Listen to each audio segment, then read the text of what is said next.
zaburi nshya. Haleluya, haleluya. Mwaramutse neza. Amazina yanjye ku bashyitsi ni Alice Rugerindinda, ndi umukristo wa hano, ndi umudiyakoni.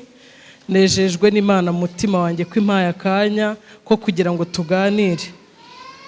Umuntu abagize umugisha, ugize amahirwe ugahabwa ubu buryo bwo kuvuga, Imana ibikugiriye neza.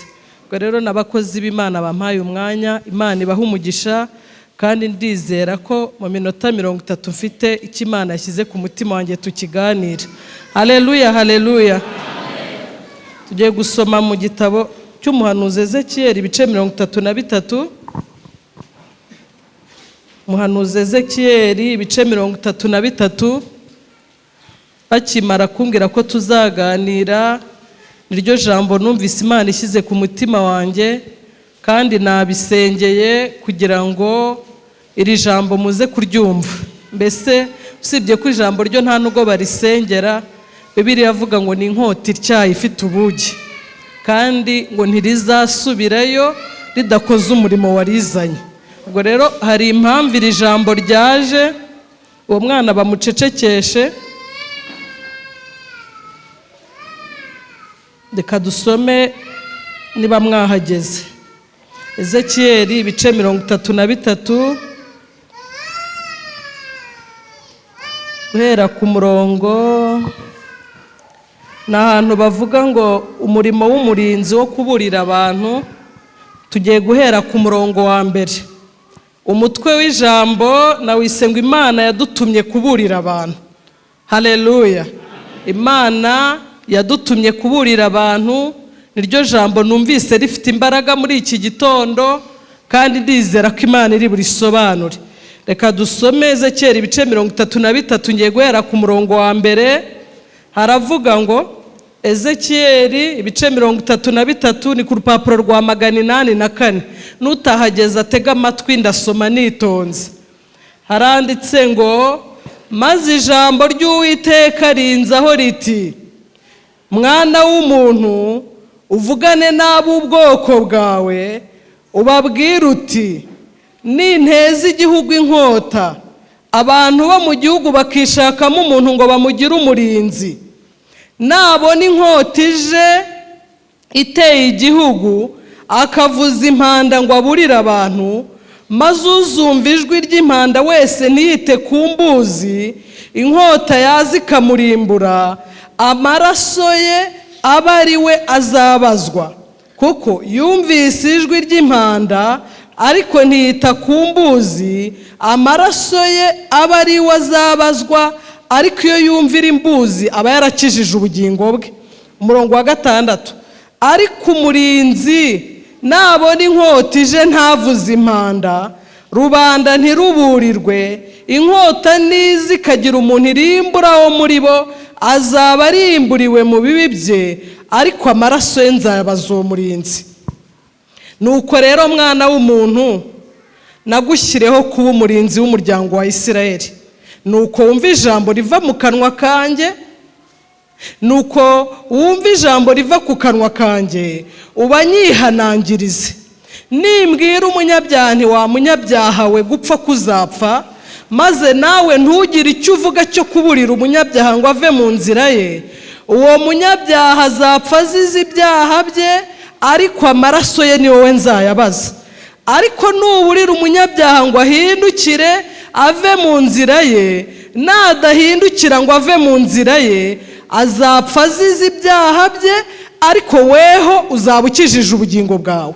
Nuko rero mwana w'umuntu, ubwire umuryango wa Isirayeli uti, uku niko mvuga ngo ibicumuro byacu n'ibyaha byacu nitwe biriho, kandi bitwica nabi.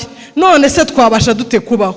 Ubabwire uti, umwami Uwiteka aravuga ati, ndirahiye sinezezwa no gupfa k'umunyabyaha, ahubwo nezezwa nuko umunyabyaha ahindukira akava mu nzira ye maze akabaho. Nimuhindukire mugaruke muve mu nzira yanyu mbi, kuki mwarinda gupfa mwaba inzu ya Isirayeli mwe? Imana itugire neza. Byashobokaga ko soma umurongo umwe, bijya bibaho umuntu agasoma umwe akagira komanteri nyinshi, ariko nashatse kubasomera. Bibiliya ijya ivuga ngo ijambo ry'Imana n'ubuhanuzi butavangiye. Ubu nagombaga kubanza nkagira gutya ngo mwumve uko Uwiteka avuze, ariko ubu nahanuye narangije. Navuze ngo mve uko Uwiteka avuze, niko Imana yatumye kuri Ezekiyeli ngo azavuge, hanyuma imubwira ibintu bikomeye, ari nabyo tugiye kuganiraho. Muri iri jambo ry'Imana dusome hariho ibice 4. Hari umuntu urimo witwa ngo ni umurinzi. Iri jambo narisomye numva rinteye ubwoba, ngo yewe mwana w'umuntu we, ngo nakugize umurinzi w'ubwoko bwanjye. Rero hari ukuntu usoma ijambo kumva ririmo riraza kuri wowe. Yewe Arise we, nakugize umurinzi w'ubwoko bwanjye. Yewe wa muririmbyi we, nakugize umurinzi w'ubwoko bwanjye. Yewe wa mudiyakoni we, nakugize umurinzi w'abanyagatenga. Pasiteri, mwarimu, Imana iravuze ngo yakugize umurinzi w'abantu b'Imana. Ahubwo noneho ni ibintu bikomeye. Naratekereje ku kintu bita umurinzi.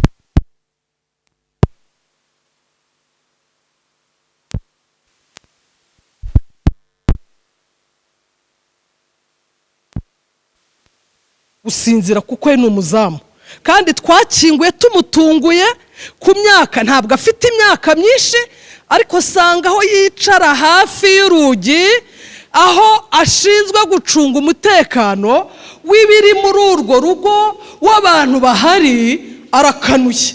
Haba mu mvura ari maso, urabona muzi imvura imaze iminsi igwa, naho abandi bose bajya kugama, we ntabwo ashobora kugama.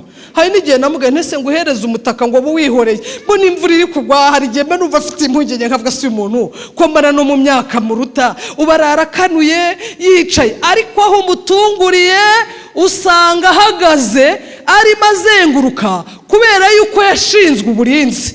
Yego rero Imana ikubwiye ngo yewe mwana w'umuntu we, nakugize umurinzi w'ubwoko bwanjye. Imana ibikubwiye ikintu gikomeye.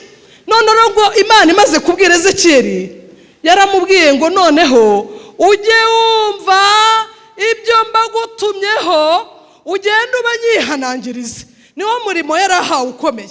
Umurinzi atega amatwi, buriya ngo kuko nijoro ibintu biba bitagenda, we yumva induru mbere, akumva ibirenge by'abantu barimo bazenguruka hafi y'urugo, kubera yuko ari maso kandi yashinzwe gucunga umutekano.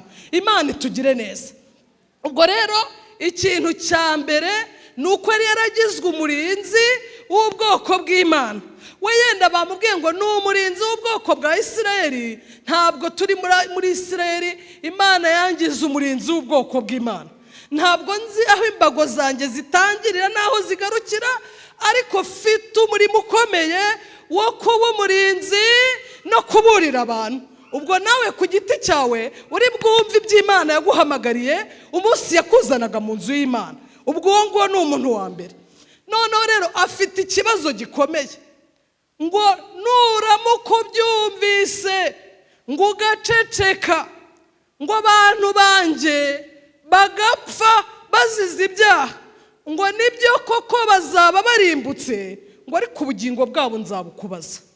Nzakubaza amaraso y'abantu utigeze uburira kandi waramenye ukuri. N'ibintu biteye ubwoba.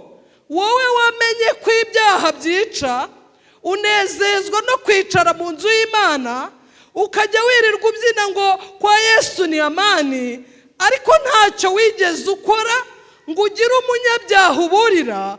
Basi uzabwira Imana ngo n'uyu umwe narishoboye cyangwa se n'aba babiri, ngo Imana izakubaza amaraso yabo, nanjye izambaza abo ntigeze burira nagombye kubaburira. Cyari ikibazo gikomeye. Bivuga ngo no guceceka ubwabyo ni ibibazo. Imana yatangiye muri Ezekiyeli, muri iki gitabo ibanza kuvuga ngo ni intezi inkota, ngo umuntu ngo akabibona, ngo ntaburira abanyamudugudu. Irahinduka iba specific. Hari igihe Imana ivana mu migani. Bibiliya yavuze ngo nimburira umunyabyaha, noneho byavuye ku nkota, byavuye ku ntambara, byageze ku munyabyaha nuramuka ucecetse ari naho hari ikibazo. Ejo bundi umuntu yatubwiye ijambo numva rinteye ubwoba, ngo abazungu bigeze kubaganiriza ngo barababwira ngo ubundi ngo ubutumwa abanyafurika bavuga babukura hehe, ko na Yohani ngo azavugaga ngo nimuharure inzira y'Uwiteka, ngo izindi topic abantu barimo babwiriza bazivanahe. Mbese avuga ati ubundi ubutumwa nubwo kuvana umunyabyaha mu byaha by'akaza gusa, ibindi byose ni udufantezi cyangwa se utuntu twiyongereraho. Imana iraje ikugirire neza, izakugirira neza kuko yuzuye imbabazi. Ariko icy'ingenzi ngo genda ubwire abanyabyaha ubaburire ngo nimuze, ngo kuko jyewe Uwiteka ngo sinezezwa no gupfa k'umunyabyaha, ngo ahubwo nezezwa nuko ahindukira ngo akaza akabaho. Umurongo wa 12 uvuga ngo iki? Ngo none ngo kuki mwarinda gupfira mu byaha mwa bwoko bwanjye mwe, ko atari byo binejeje Imana, kuki warinda kuza gupfirayo? Navugaga rero uwo nguwo wabyumvise akicecekera ngo Imana izamubaza amaraso y'abantu atigeze abwira. Kababwira ikintu gikomeye. Hari ahantu nigeze kujya mu rugendo rw'akazi, njyana n'uwasaga nk'aho ari umuyobozi wanjye. Tugenda tugiye gusura abana b'abakobwa batewe inda z'imburagihe, ndumva ariko basigaye babyita, aho barimo bigira imyuga. Turagenda tugezeyo afata ijambo arababwira ati rero urumva mwari mwarabyaye, ariko iyo mbitegereje ndabona musa neza, kubera yuko nyine murimo urumva iyo umuntu yari yarabyaye bakamuzana kwiga imyuga asigaye abyuka akaraba asa neza, sibyo? Yigirira icyizere akavuga ati nubwo nari igicibwa ariko ubuzima bwahinduka. Ati rwose ndabona musa neza. Ababaza ikibazo arababaza ngo ko ababateye inda bakiri hano hanze harya mu byitwaramo gute? Akana kamwe k'agakobwa kazamura ukuboko, nari mpahagaze, kazamura ukuboko ngo jyewe ngo niyo mbonye umuhungu ngo numva umubabaro unyishe, ngo banyiciye ubuzima, ngo yewe ngo niyo mbabonye ngo numva ngo singishaka no kuri ikintu bita umugabo. Okay, abantu bose mbona baracecetse. Bati numva arabaje ngo nta wundi ufite icyo ashaka kuvuga, mbona umwe azamuye akaboko ngo giye rwose ngo ntago naretse gusambana, ngo rwose ndacyasambana, ngo ariko ngo hano hirya ngo hari centre de santé bafite inshinge bafite ibinini. Numva uwo muntu twajyanye aravuze ngo clap for her. Uzi icyo bivuga mu Kinyarwanda ngo ni mukomere mu mashyi.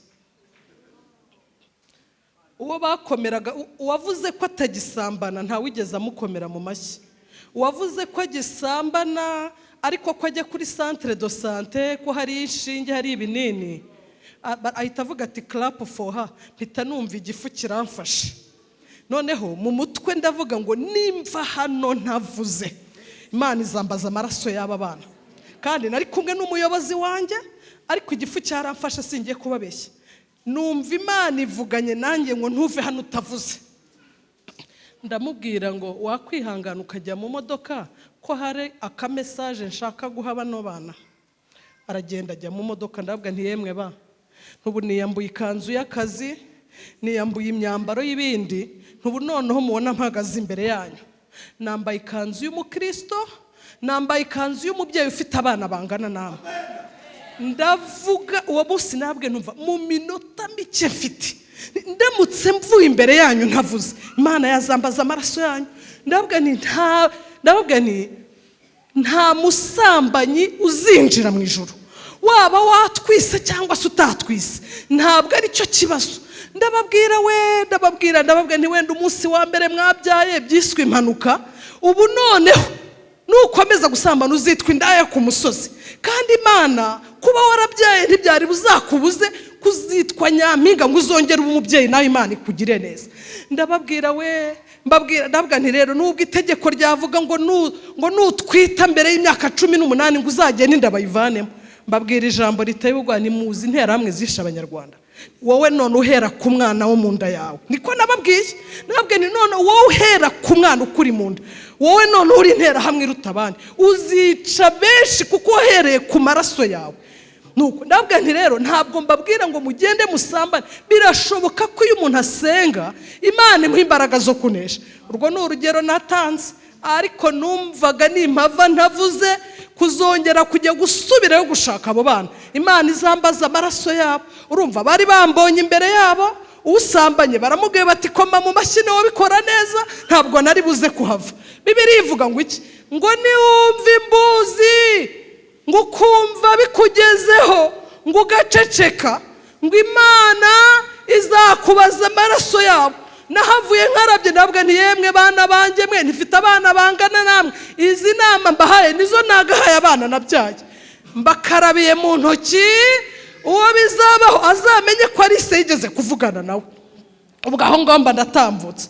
Bivuga ngo kubyumva ni kimwe no kwicecekera. Imana yacu tugire neza. Noneho tugeze kundi muntu wa gatatu. We ngo ni umunyabyaha. Wumvise ko nta mahoro y'umunyabyaha. Wumvise ko mu byaha harimo urupfu, yewe nta buzima buhari, hanze nta munezero uriyo, abantu bariyo ngo birirwa barira. Imana itugire neza.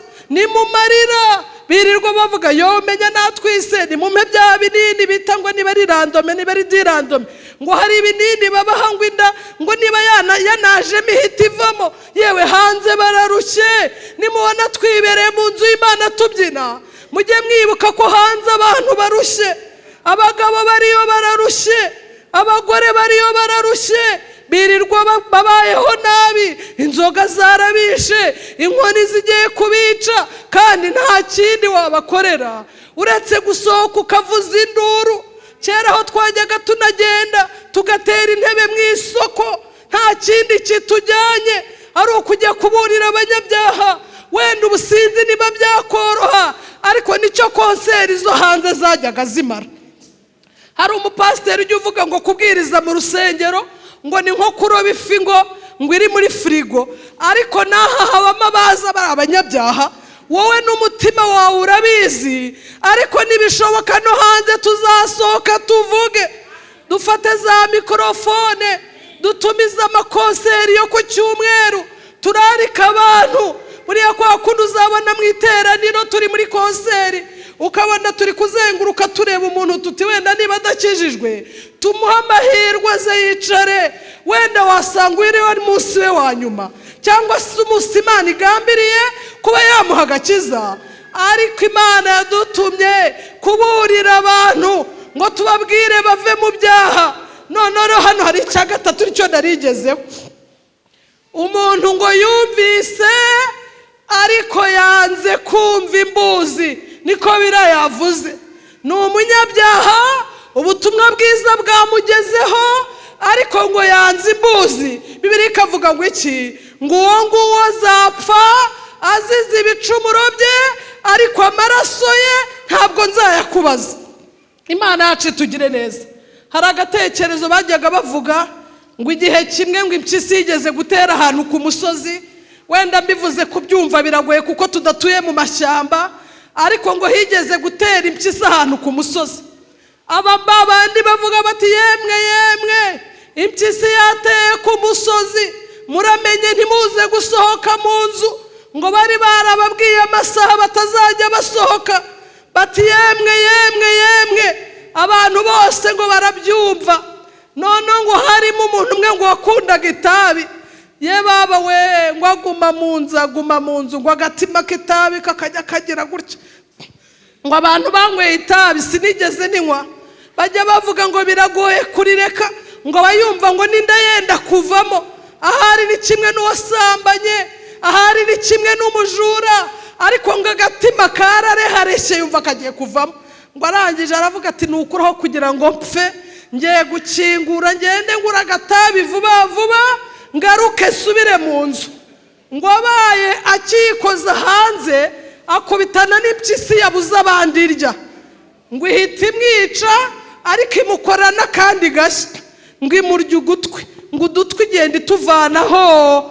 Baje basanga umurambo, ngo abantu rero barahurura bakajya bavuga batariko ntabwo tubizi ko tubona se n'amatwi ntariho. Baravuga bati nyamara ayo matwi si impyisi yari umenya nta nayarariho, kuko iyo aza kuba yarariho yari kuba yumvise. Bati nukuri umenya uwo muntu bamubeshyera nta matwi yari afite, ariko impyisi yari yayakuyeho. Imana yadutumye kuburira abantu ngo tubabwire ko nta mahoro y'umunyabyaha. Wenda uyu munsi ushobora no kuba nta n'ibyo urimo urabona, ariko n'amaherezo yabo ni mabi. Mana we, mbega gupfira mu byaha, Mana mbese ni ubuzima utakwifuza. Umuntu umwe yaravuze ngo icyamaye amaso yanjye ngo akaba isoko y'amarira, ngo nkarira, ngo nkajya ndirira abantu barimbuka. Mbese amarira akajya ashoboka. Yaba byashobokaga ko icyo kintu kitubaho, ukajya uvuza induru ukarira, ukaririra bene wanyu. Hari umukecuru w'inshuti yanjye yararwaye, nimugorane namusuye, yagiye mu bitaro, mbese ibintu by'ikiro byo gukizwa atabirimo cyane, ariko agira ikibazo cy'umwuka. Amaze amezi 7 mu bitaro, iyo bamukuyeho bombone umwuka uhita ushira. Donc ni ukugumaho akiberayo, ntabwo azi igihe azavirayo. Na nijoro nayo namusuye, umugezeho arakuganiriza pe, ariko ntibashobora kuvanaho umwuka ku mazuru iyo ukuyeho gato isegonda imwe. Nka nijoro niba ngo sinzi ikibazo cyari kibaye muri tekinike, none ngo yumva umwuka uragize, ati nimumpamagara abaganga ndumva umwuka ushize. Nise wumvaga umeze utarambwe, ati numvaga ubwenge bugiye. None ikintu gikomeye namukuyeho, nayo ndimo ndivugira ku bapagani. Umunsi umwe ndi hano mu materaniro, arampamagara ngo yewe Arise we, nisurinde ko nta kumenya, aranyibwira ati mwana wati maze iminsi hano mu bitaro, atariko nahigiye ibintu bikomeye. Ati yarambwiye ati nabonye abantu bapfa ari abapagani, ati numva nanze kuzapfa ndi umupagani. Ati niko mwana wa, atuze ukuntu bapfa batukana hano mu bitaro badutesheje umutwe, atapfa sakuza avuza induru akubita ibintu. Ati none ngiye kubona mbona n'abandi numva bavuga ngo mwami Yesu, ati ntabwo tumenye igihe basinziririye. Ati rero mwana wa, ati maze kubibona nnyo ngo nabwiye Nyagasani ngo twikundanire. Yarambwiye ati nabwiye Nyagasani ngo reka twikundanire, amasomo ndayabonye, nanjye umunsi nzaba ngiye nzisinzire nk'abari abantu nabonye. Na nimugoroba yabinsubire makajya mbwa ati mwana, ati n'ukuri kw'Imana, ati ibintu byose byararangiye. Urumva kubera arwaye umutima, ninda yarabyimbye igeza aha, ariko arakubwira ati ubu ningiye wirirwa nigisha abantu bose baraha, nahindutse umuganga. Atuje afite ubwoba, ndamubwira ngo humure. Yambwira ati ubusegira ngo afite ubwoba bwo gutati, nabonye abataha bakijijwe uko baba bameze. Ubwo rero nari ngeneye kumva ese ufite itorero ubarizwamo, ese ufite abantu bakuba hafi, kugira ngo numve ko harimo abantu bamuri hafi. Sanga rwose w'ikibazo yarakirangije, kubera yuko yamenye ko no mwipfa ryabo baratandukana. Uretse n'ubuzima bwo hanze butandukanye, ariko n'uburyo abakiranutsi bataha cyangwa bajya mu ijuru biratandukanye we. Yewe Bibiliya yavuze ngo kuki warinda gupfa upfupfiriye mu byaha, Imana yacu tugire neza. Ubwo navugaga ko wari urimo aburirwa ntabyumve. None rero ngo harimo n'undi wa nyuma, ari nawe ngiye kubona mu kanya. We ngo yaraburiwe, ngo harimo uburirwa, ngo agahita afata umwanzuro. Haleluya, haleluya. Akavuga ati ndabyumvise we, sanze nta maherezo y'umunyabyaha, reka ubugingo bwanjye bubw'igiciro mu maso y'Imana. Nabonye nta yindi nzira bisaba uretse kwemera kuri umunyabyaha, ukabwira Yesu ngo umutima unyemeje ko ndi umunyabyaha. Buriya polisi naho yagushyira ku mategeko, hari ibintu utakwemera, ariko iyo umwuka weraje, haleluya, haleluya, Yesu ajya gusubira mu ijuru yadusigiye umwuka wera, ngo mu mimara ry'amara hama ngo nuwo kwemeza umuntu iby'icyaha cye. Ibyo pasiteri atakwemeza, iby'iwanyu batakwemeza, umwuka wera ajya bikubwira, akakubwira ati ibi bintu niwe wabikoze, genda ubyemere. Harimo abajyaga bamara gukizwa agasubira ku kazi, akagenda akavuga ati burya bya bintu nabahakaniye, ya mafaranga burya nijye wari warayibye. Kubera iki? Umwuka wera yaje atwemeza iby'icyaha. Imana ishimwe. Kandi twamara no kwemera akaduha imbaraga zidukura mu byaha. Imana ishimwe. Ubwo rero ndumva nizeye ko uyu munsi harimo abantu bagiye kwemera imbuzi. Ijambo ry'Imana ryavuze ngo iki? Ngo kuki mwarinda gupfira mu byaha. Umurongo wa 12 reka usome senge. Umurongo wa 11 ni ijambo ry'Imana. Haravuze ngo ubabwira uti umwami w'iteka aravuga ati ndirahiye sinezezwa no gupfa k'umunyabyaha, ahubwo nezezwa nuko umunyabyaha ahindukira akava mu nzira ye maze akabaho. Nimuhindukire mugaruke muve mu nzira zanyu mbi. Kuki mwarinda gupfa mwab'inzu ya Isirayeli mwe? Imana yacu itugire neza. Kuki mwarinda gupfa? Imana yacu itugire neza. Tugiye kwinjira mu mwanya mwiza wo gusenga, ariko iri jambo rirareba abantu b'ibyiciro bitandukanye. Hari jyewe wakijijwe nkabanejejwe n'imigisha yo mu Mana, ariko haba mu bantu dukorana, haba mu isoko aho ndirirwa, haba aho ndodera, nta muntu uzi iby'Imana, nta n'ibyo njya mvuga kugira ngo ntiteranya.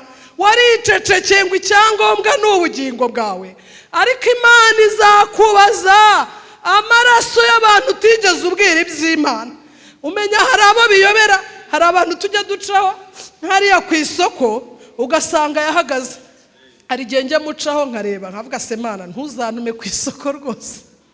Hari ibintu ureba ukabona biteye ubwoba. Umuntu ari ku isoko ngo yemwe ngo nimwumve uko Uwiteka avuga, umenya biba byabise. Imana ikamubwira ngo yewe genda ubumbura umuntu uvuge. Ariko nkavuga ni Imana uramuhamagara rero wo kuvugira kuri gare ntuzawume, ndumva wenda ntabishobora. Ako nkayibwira ni basi hari ibyo navuga, wenda umumotari ntwaye shobora kuzana ikiganiro. Hari ukuntu buri inyuma ye ukazana ikiganiro gituje, wenda Imana ikaba yazahera aho ngaho. Hari ukuntu buri umuyobozi, hari abo njye numva batangiza n'isengesho rya mu gitondo ry'iminota 5 gusa, cyangwa se status. Hari abantu njye nandikira nkamubaza nicyo ntirivuga butumwa se none ntuzanye niriye, nkabona kuri status yanditse ngo muramvuga se muzankoraho iki? Ari umurokore. None nkahita nandika munsi ye ngo niba ngo jyureka ngo abamoke nkahita mwandikira hasi ntirivuga butumwa riba hehe muri Bibiliya. Kuko hari ibintu umva twabuze n'umwanya wo kubwira abantu iby'Imana. Buriya abafite WhatsApp status, maze iminsi nkurikirana abantu bareba kuri status yanjye, ntago antuka bagera ku bantu 200. None nkibaza nti aba bantu 200 ni irihe shusho nshaka kubahereza? Hari uburyo bwinshi bwo kuburira abantu. Erega wowe icyo ushinzwe ni ukubiba gusa, hanyuma Yesu ni uzameza. Imana ishimwe. Wowe jya ugenda ubibe, ushobora kubiba uri mu gifundi, abo mwubakanye uwo munsi wenda uririmba bakavuga bati hari n'igihe utavuga ariko imbuto zawe nziza. Bakibaza batari uyu muntu kuki ameza atya, none se kuki twe twibasima ntayibe? Bakazaza kukubaza ngo kubera icyo umeze gutyo. Kuko jyewe singiye gutanga ubuhamya, njye gukizwa abantu banyereye imbuto, ndagenda njye kubabaza ngo kubera iki mumeze gutyo. Barambwira ngo twarakijijwe. Ubwo se ntibari bamburiye mu buryo bw'imbuto? Imana yacu tugire neza. Imana yadutumye kuburira abantu. Nuhimba indirimbo umva korari Beura, nuhimba indirimbo ujye wibaza niba iyo ndirimbo izazana umunyabyaha kuri Kristo. Nuhaguruka uje kurimba ku cyumweru ujye ugenda wabisengeye nk'umuvuga butumwa. Ntabwo kuvuga ubutumwa ari ukuza hamagaza. Namwe muri abatambyi b'Imana. Imana ishimwe. Ubwoko Imana yarose ngo mugende mwamamaza ishimwe ry'abahamagaye. Nuhaguruka ugiye kuririmba ujye ugenda wabisengeye, ubwira Imana ngo unyongere basi umuntu muza kwakira Yesu. Nuba wabitekereje uzajya uririmba ubikuye ku mutima. Nuba uri mu diyakono uvuga uti mwami Yesu, reka ndekeraho ntaza gufata umwanya. Njya nibuka, ndabivuze nibuka akantu kamwe. Ndi umunyeshuri ni Gasetandre, ntabwo twari twemerewe, hari ibintu mu buryo bw'ivuga butumwa tutabaga twemerewe. Ariko igihe cyarageze ububyutse budufashe tukiyiriza, tukajya tuzenguruka mu kibuga ngo mwami Yesu ukandagiraho nkandagiye umufate. Uzi ibintu byabaye? burya bajya bavuga ngo kwizera ni ibisazi. Ubwo twirije abandi barimo barajya muri refectoire kurya, twege tukajya twirije turimo dukandagira, bakagira ngo turi kujyana, ariko tukabwira Imana ngo nukaje unsengere undebe saa sita ngo ufashe kwatura, ariko tukaba tuzi banga kuko twagombaga kuburira abantu. Imana igitanga strategy nyinshi zitandukanye zo kuburira abantu, ariko genda uburire. Ubu se ntabwo uzaburira abo hanze nabi wawe byaranze, byose ni ibintu byo gusengera. Ariko Imana yaraduhamagaye ngo tuburire abantu, kandi kuburira ni umurimo w'umurinzi. Iri jambo ndinginga Imana ngo iritwaguremo nk'abadiyakoni, wumve yuko uri umurinzi. Hari umuntu umupasiteri nasigaranye ikintu kimwe, ni umushumba wabaye hano. Mu bintu byose hari ukuntu uvuga ngo uyu muntu nasigaranye iki. Yigeze kutubwira ngo umudiyakoni ngo agira amaso 8. Amaso 8 yagiye atarayatubwira, ariko ubwo numvise ko areba ibyinjiriye aha, akareba ibyinjiriye aha, akabera ibirimo birabera mu mudugudu kanengwa, akareba ibiri kubera mu biro. Nyine ni amaso, kuko umurinzi agira amaso menshi kandi ntabwo asinzira. Imana idushoboze kubera amaso umurimo wayo. Imana ishimwe. Reka twinjire mu mwanya mwiza wo gusenga. Tugiye gusenga mu byiciro bibiri.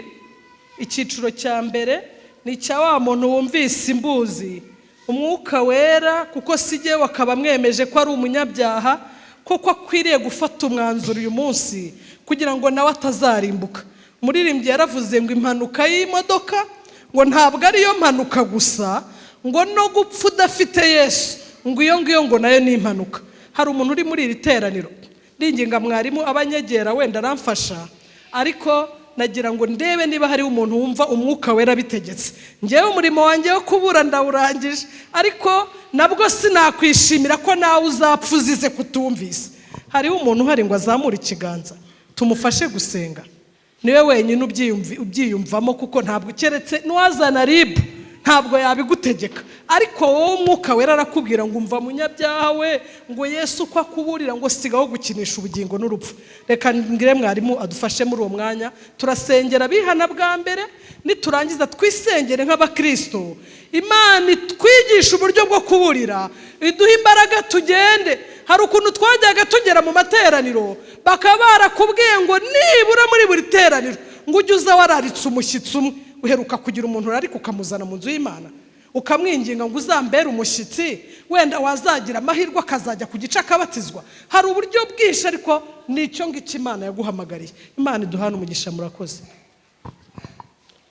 Mbere yuko dukoma amashyi kubw'ijambo ry'Imana, reka tubaze umuntu waje azanye amatwi y'umwuka utari wa wundi impyisi zariye.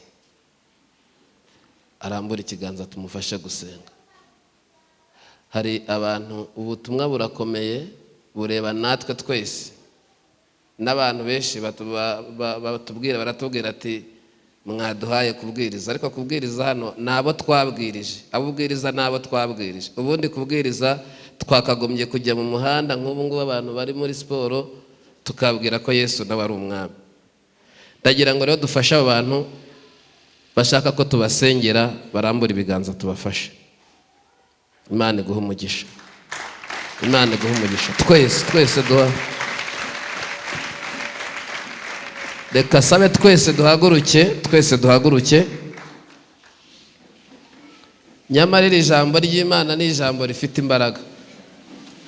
Birashoboka ko wanaguye, birashoboka ko wakoreye ibyaha ahantu hiherereye, birashoboka ko hari ubundi buryo, ariko uyu munsi Imana ishimye kuburirwa, ukakira kuburirwa kugira ngo wumve ko hari ikintu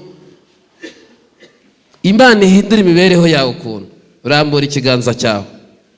Imana ibahe umugisha. Abarambuye ibiganza byabo murambura ibiganza tubafashe. Imana iguhe umugisha. Umuntu wese urambuye ikiganza Imana iguhe umugisha. Reka tugusabe utambuke uza hano imbere tugusengere. Tambuka uze hano, Imana iguhe umugisha. Bazatinya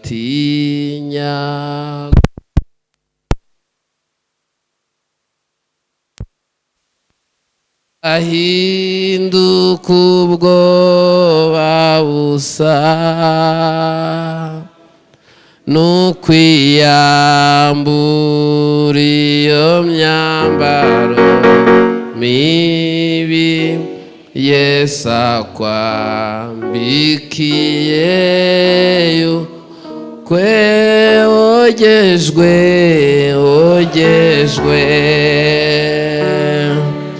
na Yesu wicikanwa nawe ngwino tunganijwe n'amaraso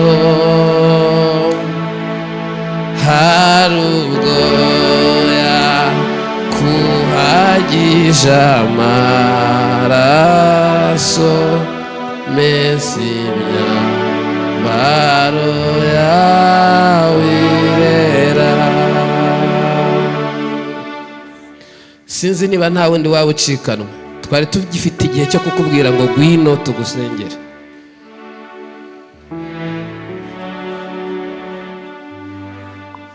Umukiza azagaruka,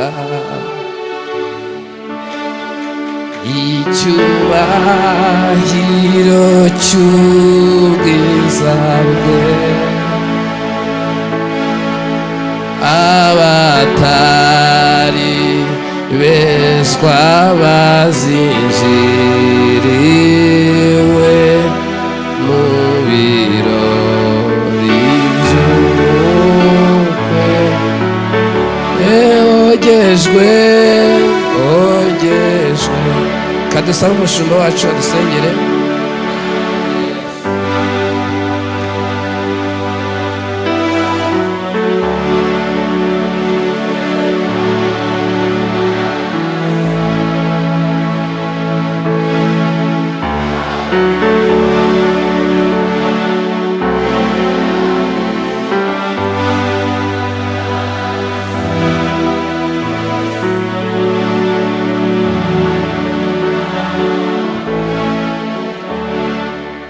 Mwami wacu Yesu Kristo, turagushimiye cyane kuko ukunda abantu. Ijambo ryawe riratubwira ngo ukunda abagukunda n'abagushaka n'umwete bazakubona. Mwami, dusabiye ababene data bashiki bacu baje imbere yawe, Yesu Kristo umwana w'intama w'Imana, turabasengeye ijwi ryawe ribagezeho mu ijambo ryawe, ijwi ry'imbuzi.